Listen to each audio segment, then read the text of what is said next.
One of the greatest obstacles to crafting health and wellness is identifying and controlling inflammation. It's at the core of all complex and chronic diseases, and it's the driving mechanism that underlies the most common symptoms that people like you struggle to overcome. Join us as we explore cutting-edge science and research to give you the information and tools you need to create the quality of life you want and deserve. And now, here is the host of Inflammation Nation, Dr. Stephen Noseworthy.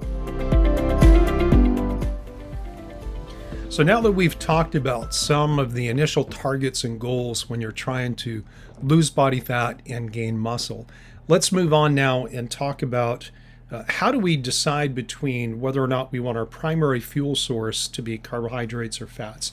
You know, back in, I'm going to guess at this, probably the 1980s, 1990s, Dr. Barry Sears wrote a book called The Zone Diet, where he basically promoted an even split between protein, fats, and carbs with a little bit more emphasis on carbohydrates. And his claim was that this would balance inflammatory compounds called eicosanoids and prostaglandins.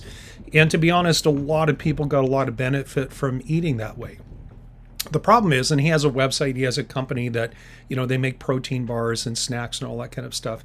A lot of the things that he puts into the foods that he sells online are pro-inflammatory. They're things like soy protein isolate, which certainly can be problematic if it's not fermented and consumed in high quantities. Can be problems for men who are trying to lose weight. So it's not my favorite way to do things.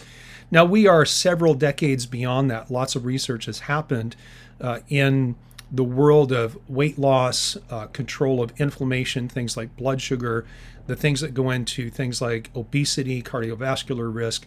And so we've kind of started to clear the smoke screen. And I'm not saying that we have all the answers. And hopefully in 2 years, I'll be telling you something different because I'll be a little bit smarter, a little bit wiser, and we'll have a couple of more years of practice as well as research behind us to say, okay, well, what we did was working great, but now we know something better. And that's just the nature of clinical practice. It's also the nature of science and the nature of research. But I will say as a general rule, unless you're dealing with someone who is a high-performing weekend warrior or certainly a competitive athlete, that the most advantageous approach to gaining fuel source or splitting fuel choices between fats and carbohydrates, the most advantageous choice is going to be to minimize carbohydrates and to maximize the intake of healthy fats. Now remember, this part of the conversation is coming only after we've done other things like setting your calorie goals and setting your protein intake, which we said was going to be based on current research and protein intake that maximizes muscle protein synthesis. And you can go back and listen to the last episode or discussion if you want to get some numerical targets to look at that. But nevertheless, when you start, we live in an era right now where things like low carb and the keto diet have made a big resurgence. I mentioned Dr. Sears.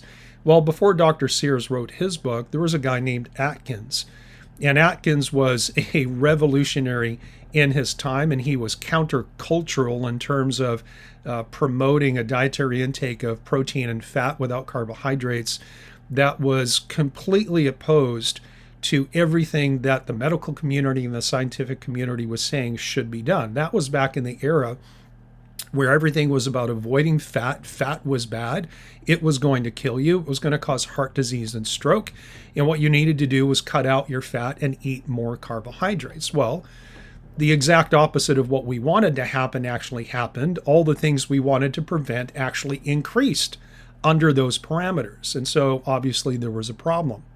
But, as smart as Atkins was in his day in terms of promoting a higher fat, higher protein diet and minimizing or totally eliminating carbohydrates, he wasn't the first one to do that. The first studies on what we call the ketogenic diet were back from the 1920s, I believe 1923, somewhere around there, where the ketogenic diet was first implemented for children who had refractory seizures. These were kids with epilepsy that didn't respond to medications. And what they did respond to was removing carbohydrates from their diet to the point where their bodies were relying on body fat as a fuel source, but also fat taken in from the diet. And that tended to stabilize epileptic seizure in the brain. And all of a sudden, kids who were having multiple seizures a day were living relatively normal lives. And now that kind of got lost, certainly as the decades went on and we merged into the 70s and into the 80s and then beyond. That kind of thinking and that kind of nutritional strategy, if you will, got lost in the clamor of the low-fat, high-carb craze. Well, all of a sudden it started to raise its ugly head again several years ago. And honestly, I don't know who was responsible for doing it, but thank God somebody did, because now we're returning to what really can be considered a more ancestral way of eating. In fact, if you look at different ancestral nations or ethnicities around the world, including the Inuit of North America, they subsist. Their diet primarily consists of things like fish and whale oil. And they eat periodically small amounts of berries and things that they can forage when everything's not frozen and full of snow. And yet they have an amazingly low rate of dental disease, cardiovascular disease. They just don't have the health issues that people around us have in modern societies. And so even though we can say the ketogenic diet started back in the early 1900s, this type of eating, where it's predominantly animal protein and healthy fats, and then honestly, a lot of it is saturated fats, which again is not the enemy, despite things that you may have heard for pretty much your entire life. But nevertheless, this type of eating has been around for thousands of years, right? And people, and not just people, but large groups of ethnic groups and communities absolutely thrive when doing that. But that doesn't necessarily mean that being keto is the end-all be-all solution for everybody. And I say that because, in my own practice and the people that I've worked with, and also having discussions with the doctors that I've lectured to over the years who are also doing similar things in their practices throughout the US, Canada, and Europe, is that it's a great opportunity for us to get going together and say, hey, we're doing this, you're doing that. Let's get together and share ideas so that we all can kind of get better. As they say, rising tides lift all boats. And so what we've realized in trying to implement these low carb and ketogenic diet strategies is that we can stratify or divide people into different response categories. There are some people that can eliminate carbohydrates or greatly reduce them to the point that they become ketogenic very quickly, and they get better from day one, and they get better and better and better and better. There's like no downside to them. There's another group who might struggle for a short period of time to adapt to low carb living or being ketogenic. But once they get over the hump, so to speak, you might have heard of something like the Keto Flu. Once they get over the hump, then they feel dramatically better. And then there are others who consistently struggle every time they drop their carbohydrates below a certain level. They don't feel better until they add some carbohydrates back into their diet. And so me and all of my colleagues have to deal with this clinical reality. On one hand, wouldn't it be great if we had a one-size-fits-all solution that magically made everybody better and accomplished all of our goals? Well, that would be fantastic. It would just be easy to administer, either in your own life or in a clinical setting. But the reality is that not everybody wants to be low carb. Not everybody adapts to low carb. And so we have to be a little bit flexible, and we have to meet people where they are.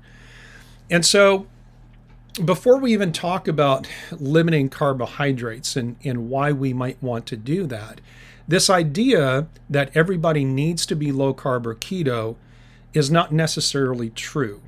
Now, can you work most people into a state where they adapt and function well with low carb or keto? Yeah, I believe you can. Sometimes it's a long road, and sometimes it's an uncomfortable one, and you have to have somebody who's willing to engage in that process and do a little bit of trial and error, because there are really no tests that say, hey, do it this way, do it now this way. And so what I've ended up with over the years is coming up with a concept that I call the carbohydrate sweet spot. Or let me say it another way. When I teach doctors and we get to the point where we're in a seminar and we're talking about diet, particularly controlling carbs and prioritizing healthy fats, I put it to them this way. For most of my clients, and I suggest doctors look at it this way as well, I want them eating the lowest amount of carbohydrates that they can function well on. And that means no hunger, good energy, their brain functions well, and they don't have any cravings. And so again, we find that there's a point where some people, they drop below a certain number and then they're tired, or they have brain fog, or they're craving and hungry all the time. And we add some carbs back and all of a sudden they stabilize. And so the concept of the carbohydrate sweet spot, and to be honest, it's still considered a low carb diet compared to the amount of carbohydrates the average North American is consuming. Let me just give you some numbers. The average North American eats 250 to 300 grams of carbohydrates per day. And that's a fair amount, particularly if you start getting used to a low carbohydrate diet. So the carbohydrate sweet spot sits somewhere between 75 grams of carbs on the low end and 125 grams on the high end. And so if, as one of my goals or one of my clients' goals, weight loss and improving their metabolic condition that's part of what we're trying to accomplish. As we look at their diet, we start with how many calories they need. We set their protein based on our goals, which may or may not include resistance training and adding muscle mass. Just depends on the circumstance. And then the next thing we do is say, let's limit your carbohydrates. Let's start at 125 grams a day and see how you do. And if you do okay for a while, then we're going to go from 125 to 100, and then let's see how you do. And if you're stable and you're thriving and you're able to do everything that you want to do, and again, you have no hunger, your energy is good, no cravings, and your brain is working well, then let's keep stair-stepping down in 20 or 25 gram per day increments until we hit a point where either you're in ketosis and you're ketogenic now, or something crashes and we have to bring you back up again. And I find that 75 to 125 gram spectrum or range to be kind of that sweet spot where most people do well. And once they stabilize, and it depends on how many other goals we're trying to accomplish, once we get them in the sweet spot and they're doing well, then we might make the decision to stay there for a while or forever, or we may start to explore dropping, say, from 75 to 50, 50 to 30. And now, are we ketogenic? And what benefits do we have now compared to when we were in the carbohydrate sweet spot? So I guess I went into the carbohydrates a little bit more than I had intended, which means in the next discussion, we'll probably finish that off, and then we'll come back and we'll talk about fats. It's honestly, it's very difficult to talk about carbohydrates without talking about fat, because those are alternate fuel sources. And typically, think of it this way, think of it, they're on different sides of a teeter-totter. So as one goes up, the other one should go down.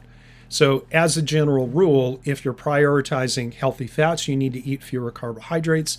And if there's a compelling reason for you to prioritize healthy carbohydrates, you need to minimize healthy fats, but there's a certain amount of fat that you actually need for things like control of inflammation, as well as contributing to hormone balance and control. But we'll finish that conversation in the next discussion. Thank you so much for listening to the Inflammation Nation. If you found this episode valuable, please rate, review, and subscribe to our podcast. Be the first to know when a new episode drops so that you can stay on top of your game. It also helps others like you find the answers they need. And why not head over to my main website, drnoseworthy.com, that's drnoseworthy.com, to explore my personalized functional medicine coaching programs, submit a question to the podcast, maybe take a quiz, or even reach out to me using the contact form that you can find there. We'll see you next time.